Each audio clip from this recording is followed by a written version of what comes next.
Speaking of animals with Laverne Campbell, Certified Master Groomer, Fania Shelley Greeland, animal behaviorist. April Lang, psychotherapist. our team. Today we would like to talk about the journey between an owner and their canine friend with the grooming process and what makes me so unique versus an average inexperienced groomer. And I've been grooming for about 30 years. I've been teaching for about 25.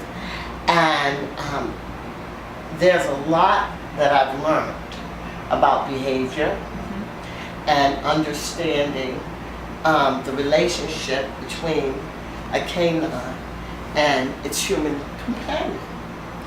And I've devised a very special method of working with animals in a stress-free environment. I work with all types of dogs. I work with disabled dogs, dogs with fear issues. I work with aggressive dogs. A lot of vets that don't want to sedate a dog to be groomed every 3 to 6 months, they refer them to me. Because I've been in the field for so long, I have the luxury of designing a grooming program in my shop where the animal can be very gently coaxed into being groomed. Do you find a lot of them don't want to, they come in, they don't want to be touched or Well, groomed? Well, what I find, I associate grooming with going to the dentist. Oh, okay. Okay, but if you're taught from the beginning as a child that you have to go to the dentist, then you go to the dentist. They don't necessarily want to go to the dentist. They're like cats, right? They want to stay home in the comfort of their home and be with their owner and things like that. But the reality of it is that we have to groom them. So what we're going to do today is we're going to work on several methods that I've created to make the grooming process less stressful or non-stressful for the animal and its owner. Okay. Part of the reason I would imagine you've got these guys not wanting to come to you is because someone before you handled them the wrong way. And so they associate the grooming table, the grooming environment with punishment, with some kind of bad thing happening. So you have to kind of show them, and you can't really sit them down and tell them. You have to show them. And see, look what you just did right now. You picked her up and held her to your comfort. And we before saw a dog that was whimpering, scared and shaking, and now She's you calmer. can just look and see the complete difference. So you just knew how to do that? Well, what happens is, first of all, in a grooming situation, a dog is never left to sit on the table for more without being worked on. Today, we're going to talk about the safety and the comfort of the dog in the grooming room. This is Robert Palenko. He's been my personal handler for over 20 years? 20 years. Yeah, 20 years. And he's the one that I solely trust when dealing with animals. It can be a difficult animal, or it could be a very friendly animal that just doesn't like certain things done. I don't believe in struggling with animals at all. Right. Okay? Because either you can get injured or the animal gets injured. Right. Okay? What I've learned through 25 years of working as a groomer and teaching, that you need a good handler. Dogs do not stand still. Right. And you're dealing with sharp instruments. True. Okay? But your handler should be one that knows how to handle a dog without being aggressive and subduing the dog. He should be able to counter the dog's actions, or cat. Robert is wonderful with cats, bathing cats. I have to shave cats down, and he's great. I've never seen him in 20 years ever scruff a cat. No, Ever. I'm standing there like, let him go. He's like, it's okay. And he counters and counters. Yes. And eventually, they become very calm. Now, this is a dog that is he's stressed, okay? He's stressed he from doesn't being here. want to be on this table. Right. He probably doesn't associate this room with even grooming. He probably associates it with the veterinarian's office. Probably. Because there's a lot of smells, okay? And a lot of times when a dog comes into a grooming shop, they think it's the vet, that they're gonna get a shot, okay? So we keep that in mind. Again, understanding what the animal may be going through, Right. okay? When I see a dog that first comes in, and I don't know him, this is the first time coming to my shop, but he doesn't seem like he's comfortable with the whole process of leaving his owner and coming with me. Well, the first thing I do is I place a lead on the dog. Can you explain the difference between a lead and a leash? Because some people may not know what that is. Okay, a lead is a quick release. A leash has a clamp that does not release at all. And leash, Okay. leash also attaches to the collar, right? Where Some these leashes, leads, it's some like a leashes. slip lead. Yeah, this is a lead. Let me show you a lead. This is a lead. Right. It's a quick release, but if the dog tries to run, it tightens. Mm-hmm. But it's material, it's more gentle, so you're not crushing the dog's esophagus. So you wouldn't walk a dog with that? I walk my dogs with it all the time okay. because the type of dog I have, the collar and the leash breaks his hair. And being a groomer, of course I don't want his hair broken, Of course so not. I use a lead. Okay. Okay? And it's very loose if they're walking, but if they get ready to bolt, it tightens. And it's nylon, it's material. And you see this a lot in places where you congregate dogs or doggy daycare, shelters, grooming. You don't Veterinarians. Need, right. You don't need a collar. You can just Right. slip. The reason why it's called a slip lead. You just slip it on and then you can lead them away. Exactly. So what we're going to do right now is we're going to put this puppy. We're going to put this puppy in a cage. So let's, Paulie, put him back in. One more time? Yes. We want it slowly so we can see how you're handling it. His hand is on the chest and around the under chest area. So the dog Legs are supported? dangling. It's also controlling the head so that if this dog were to turn around and go for you, you have control over the... And he would not injure his back. Exactly. Look, the back is resting on his arm Aha. when he lifts. You see? Yeah. So now, as we walk the dog to the cage, he's going to open the cage. Now watch how he takes that lead off of the dog. Can we? Takes it off, but as he takes it off, he's backing. He doesn't turn his back to the dog. He's backing up, watching the dog the entire time so the dog doesn't jump out. Some people close and walk away. And so now we have the dog. Let's take the dog back out the crate. Take the dog back out the crate. And let's see if he lays down Okay. on our table. Does that usually happen after just 2 times, you find, with the animals? We just did it the one time. Here we go. Comes here.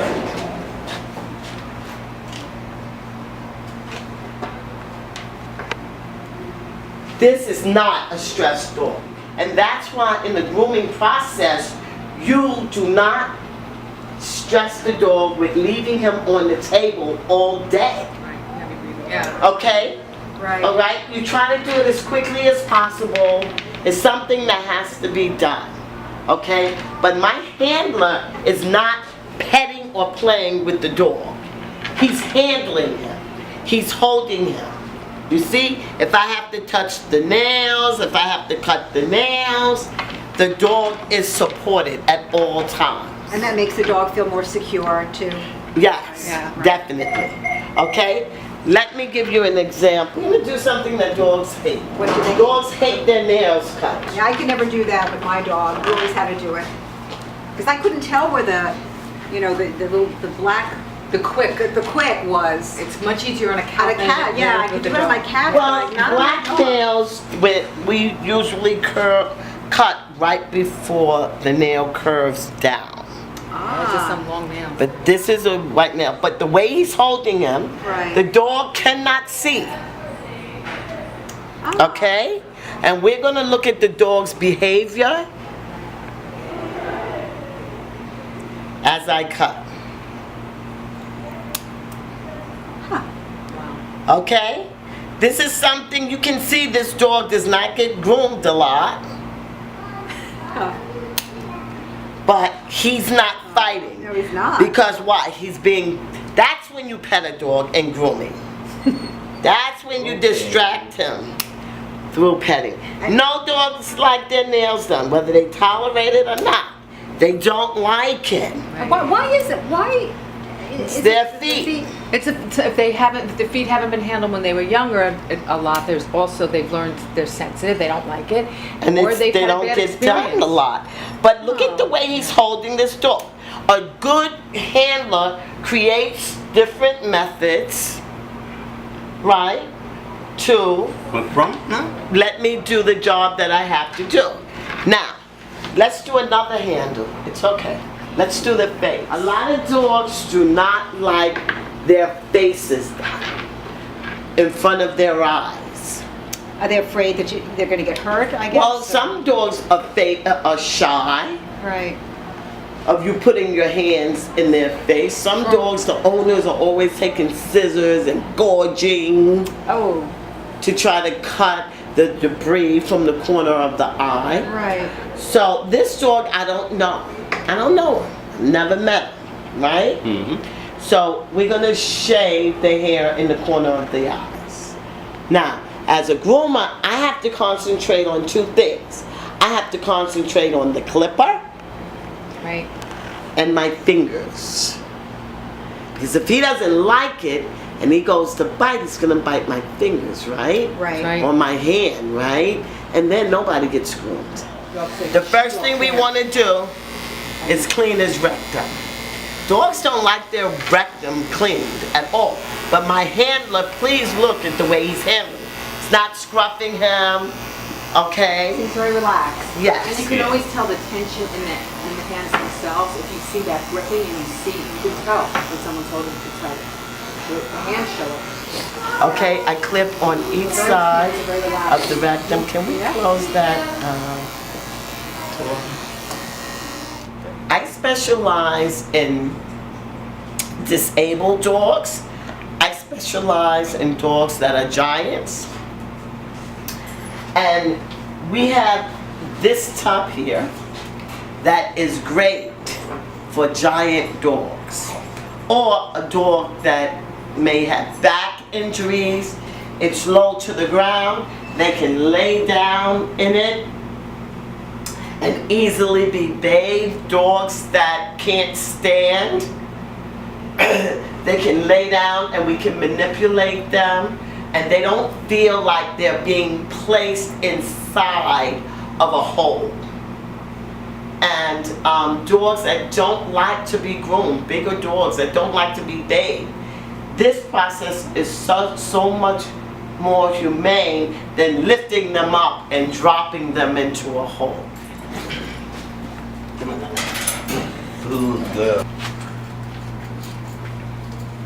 I want to show how difficult it is to get a dog like this versus getting a dog that does not want to go up a ramp.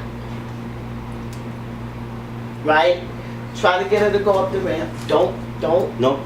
No, I just want her to see how difficult it is. Come on then. See that? She doesn't want to go. Okay. Whereas, don't force her.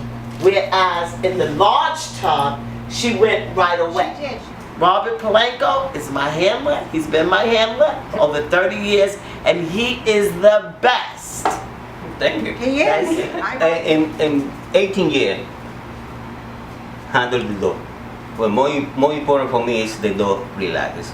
It's good for the grooming, good for me, it's good for the dog.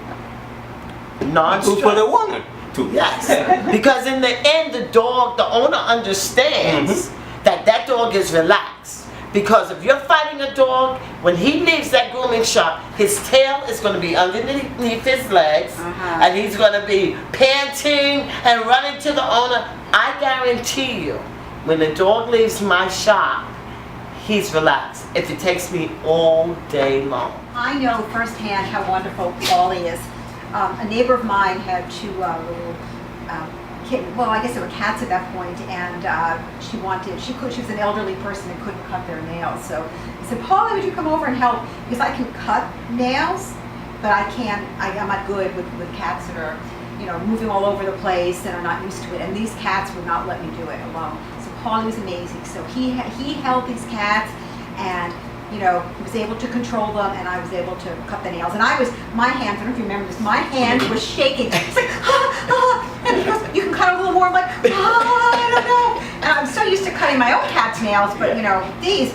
And he was so relaxed that I was able to do it all. And then when it was finished, it was just, okay, well, that was that. I was like, I went through a traumatic situation, and he was like, it's okay, Very calm, everything's always fine. calm. So, I mean, anytime there's any animal that needs to be handled, this guy. He's the one. Oh, yeah. And I Oh, think what I really like every time I see you work, Paulie, is how it's how relaxed you are. How I always talk about the body tension. I always say if you can see the hands like this, there's too much tension. You're grooming. And when you're restraining an animal, whether you're a veterinary technician, working with a groomer, or any kind of capacity, whatever it is, if they don't necessarily like this, so holding them the most relaxed way possible, you get even more control with just a light hands on. You know this. I see you do it all the time. Than if I were to grip too hard. Because when you do that, the animal, you're stressing them. You're putting them into like this vice-like grip that they have to fight against. And I've seen very stressed dogs come in here, get on this table with you, and when you kind of just hold them in this very secure, calm, relaxed way, they respond to it. The other way of holding, which you kind of get this cowboy hold that people will do, and that dog or cat may submit to it once, but what you've taught them is the next time, I don't even want you to touch me at all. So I really am so grateful that you can model that for people and they can see it, and that you do it to these cats and dogs. Thank you. Thank you. Yeah. Again, speaking of animals, Paulie Palengo, Robert Palengo, better known as Paulie. He's the best handler in New York City. In teaching, there are two things I will stop the teaching process immediately, and the student is asked to leave. The first thing is yelling. You yell at a dog, you get out of my grooming shop, and you don't come back. And the second thing is hitting. You ever hit a dog or mistreat a dog, you get out of my grooming shop. Because as a groomer, you have to have patience, number one. And you have to have love for the animal. You can't fake being a groomer. You know what I'm saying? Because it's very physical, it's very hard work, and animals don't stand still. So it's our job to figure out the best way to groom this dog with sharp scissors and clippers and shaving the stomach. They don't like that. He doesn't like a clipper on his penis, but it has to be done.